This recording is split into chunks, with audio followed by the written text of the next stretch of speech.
This presentation contains certain forward-looking statements within the meaning of the federal securities laws with respect to products and services offered by Jet.AI and the markets in which it operates, and Jet.AI's projected future results. These forward-looking statements are generally identified by the words believe, project, expect, anticipate, estimate, intend, strategy, future, opportunity, plan, may, should, will, would, will be, will continue, will likely result, and similar expressions. Forward-looking statements are predictions, projections, and other statements about future events that are based on current expectations and assumptions, and as a result are subject to risks and uncertainties that could cause actual results to differ materially from the expected results.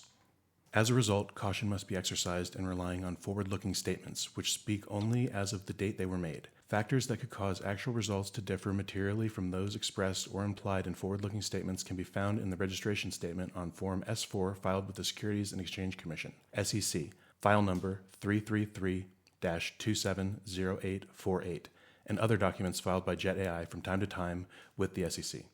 These filings identify and address other important risks and uncertainties that could cause actual events and results to differ materially from those contained in the forward-looking statements. Forward-looking statements speak only as of the date they are made. Readers are cautioned not to put undue reliance on forward-looking statements, and Jet.AI assumes no obligation and does not intend to update or revise these forward-looking statements, whether as a result of new information, future events, or otherwise. Hi, everybody. I'm Mike Winston, Chairman and Founder of Jet.AI. While we get the video going, thank you for being with us. We appreciate you being here. I'm joined today by Jake Vale, our Chief Marketing Officer, whose voice you just heard, and soon John Church, our Chief Technology Officer. We've got a terrific piece of software here in DynoFlight, which we think is going to make a big difference in the industry. We're cautiously optimistic, having just heard that whole disclaimer. And I guess this would be a great time to turn it over to John. I guess the other thing I'd offer is that DynoFlight's all about carbon offsetting, carbon removal. It's about making it easy for, operators of aircraft to offset their carbon emissions on behalf of their customers. And without further ado, I'll turn it over to John. Thank you, Mike. And yeah, thank you everyone for being here. Really excited to show you what we've been building. I'll just go ahead and share my screen. All right, how's that looking? So DynoFlight is a carbon removal API. So why carbon removal? Well, agenda first. We're going to be covering what carbon removal is, carbon removal credits, how our carbon credits are a bit different than most. We're going to be covering, how this is helpful to aviation operators specifically, and then I'll show you a little bit of the platform and what our next steps are. So aviation, as you've probably heard, news recently especially, does impact pretty significantly global warming. It's 2%, but still 2% is a lot in the grand scheme of things. And that's anticipated to grow pretty significantly if left unchecked by 2 to 4 times by 2050.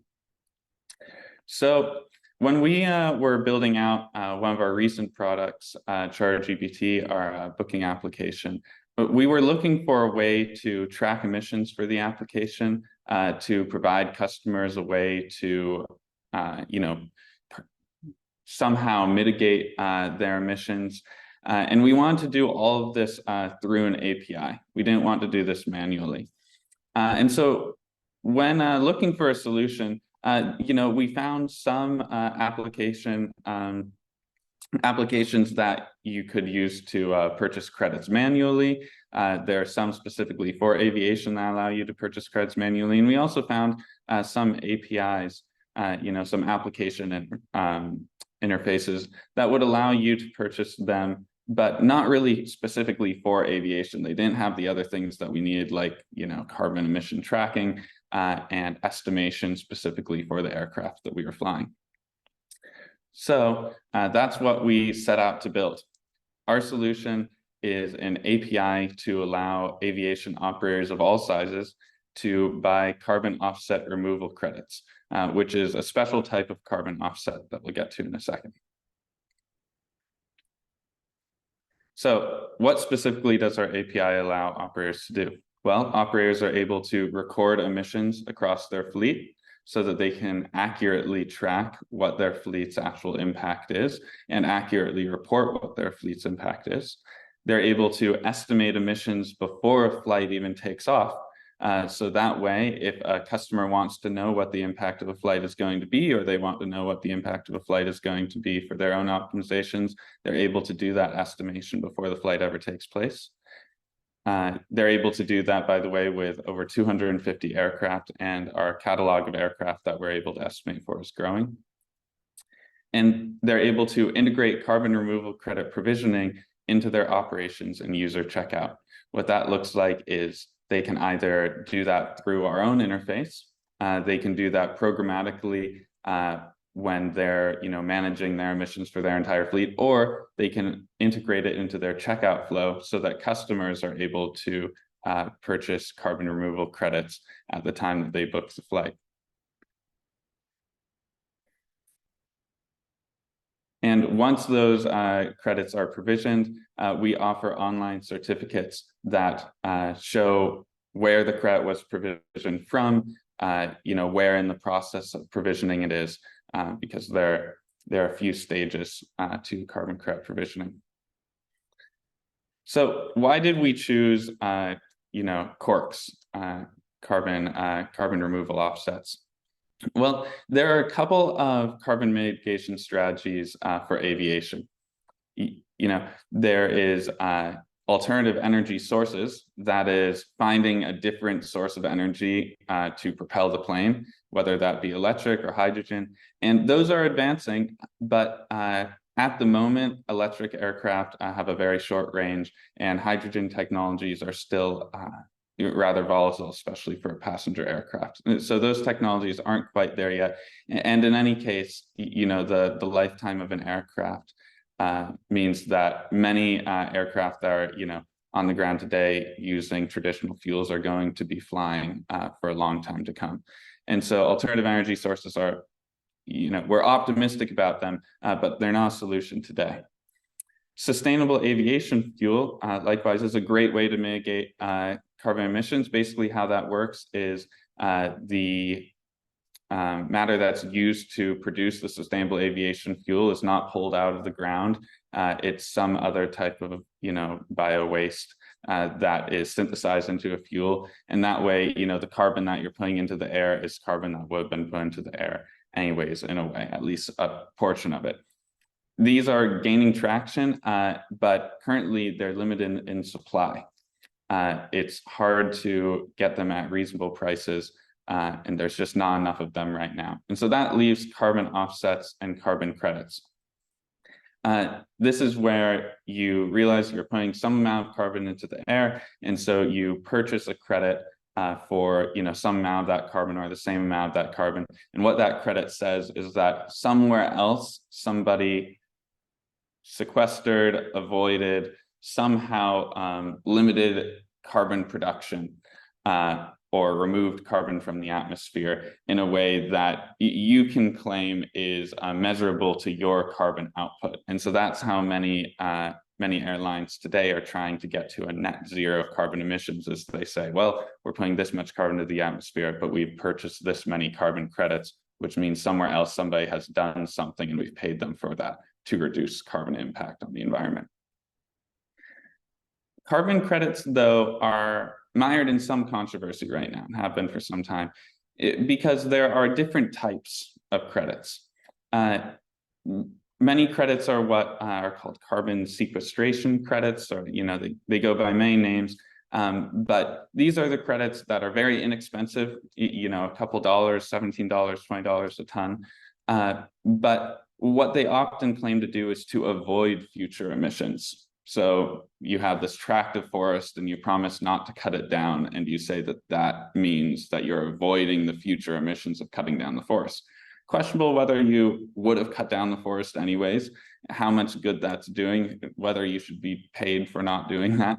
And so that means that they're often very cheap, but they're also mired in controversy, and there are even some lawsuits presently progressing because of claims made about net zero emissions after companies have bought kind of phony carbon sequestration credits. Carbon offset removal credits, different type of credit. I'm not saying that these are the only good type of credits. There are a lot of companies doing good work in this space, but this is one that we've found is very reputable, and it's the one that we use in our platform. We're a carbon crediting platform after all. These have a high quality and clear environmental impact. How do they do that? Well, they're removal credits. When you buy 1 ton of corks, carbon offset removal credits, that means that somewhere somebody has removed 1 ton of carbon from the atmosphere. They're not avoiding future emissions, they're actually removing carbon from the atmosphere. And so that's where our partners come in. We're partnering with Glanris for their biochar corks and Puro.earth, which is a company actually recently NASDAQ acquired a majority stake in them. They're a registry. So they handle all of the verification of the credits that we use in our platform and the retirement of those credits, which is where you take a credit and you assign it to some entity or person and retire it, which means that it's been used, its carbon was allocated somewhere. Glanris, a great company, putting together biochar removal credits, basically where they take agricultural waste, they turn it into biochar, which has many interesting applications, things like cement manufacturing, water filtration, so on.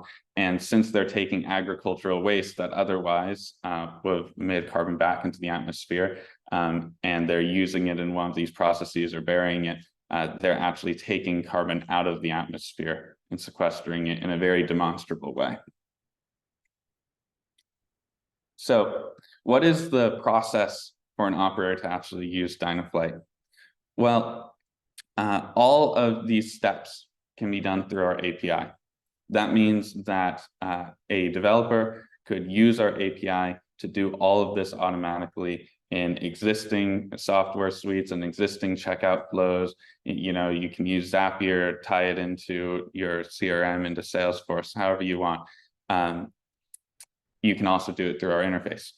So the first step is to estimate the flight emissions. So you can imagine customers asking to take a flight, estimate how many tons of carbon are going to be emitted by that flight.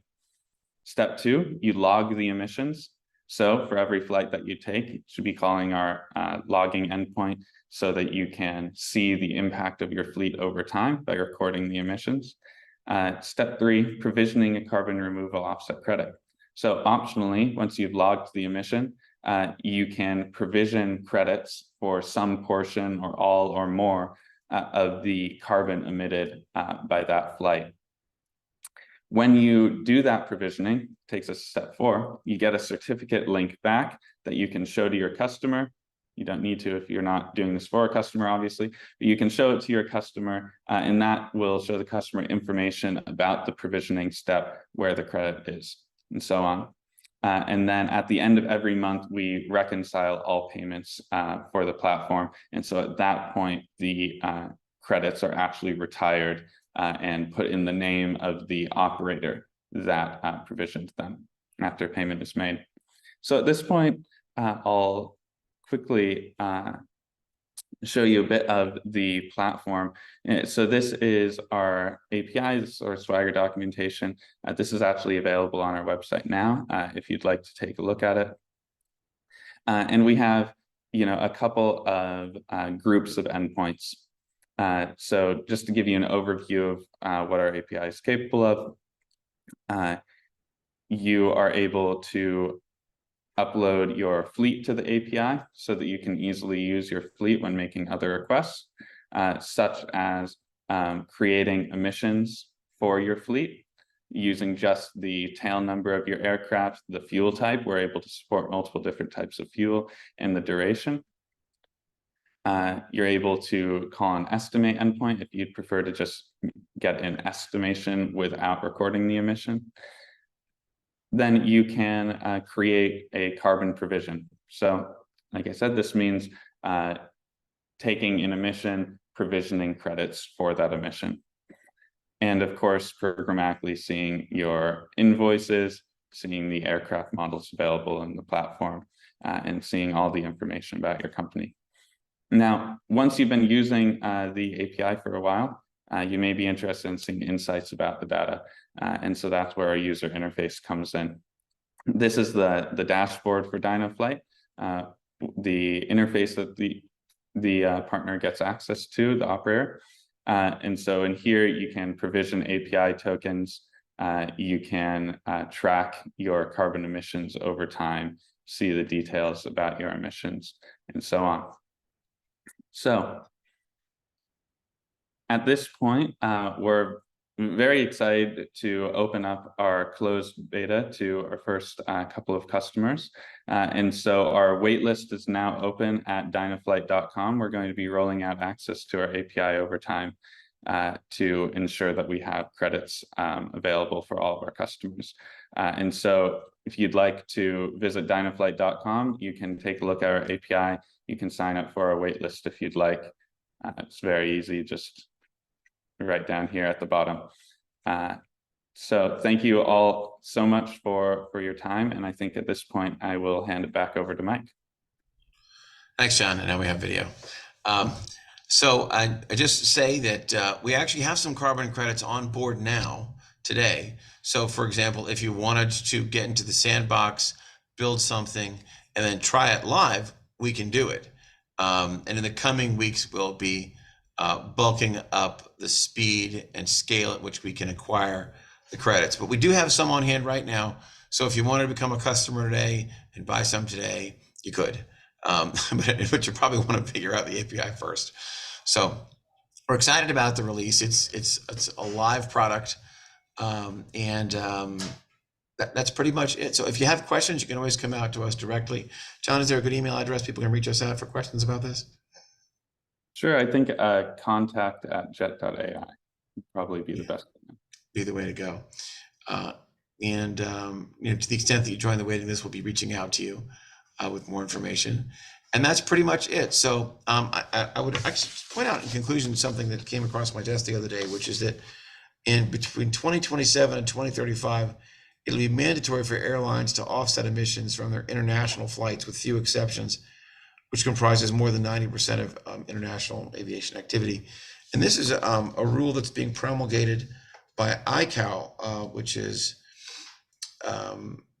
very, very big international commercial aviation organization that most major airlines are members of. So one of the reasons we're enthusiastic about DynoFlight, and you know, applause to John for putting the product together so well, is that we have a suspicion that it may leak from the private space where Jet.AI has traditionally focused into the commercial space, because it really is quite elegant. You go from tell me how much my airplane puts out to sell me how much I need to offset my airplane. Here's my invoice. Here's the record of my payment. And it's working, and it's worked through Puro.earth, as we saw on the slide earlier, which is a majority-owned NASDAQ company and really the gold standard in recording this. So this is a product that we think is number one, enterprise class, number two, can scale, and number three, addresses a real change coming in regulation. So you know, we're very bullish on it. We like it, putting resources behind it, and we hope you agree. So with that, I'll say thank you all, and until next time.